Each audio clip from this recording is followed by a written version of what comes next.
Hello everyone, welcome to my channel. সবাই তোমরা কেমন আছো? আশা করি সবাই খুব ভালো আছো। আজকে তোমাদের সাথে শেয়ার করব আমি একটা ছোট্ট মিনি ব্লগ।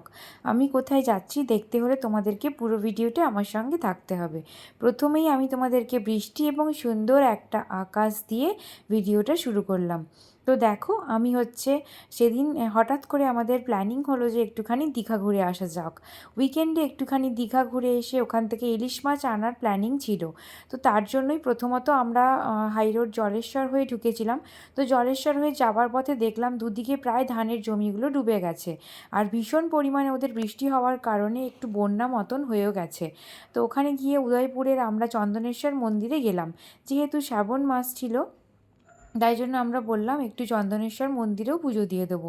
আমি চন্দনেশ্বর মন্দিরে লাস্ট গিয়েছিলাম 2015 সালে, আর এখন আবার গেলাম 2026 সালে।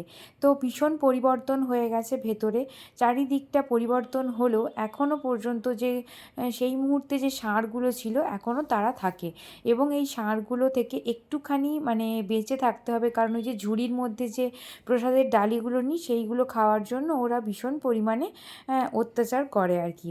তো যাই হোক, কিছু ক্ষতি করে না, কিন্তু ওরা খাওয়ার জন্য যেটা করে আর কি। তো আমরা ওখান থেকে ডালি নিয়ে নিলাম, 140 টাকা থেকে শুরু ডালি।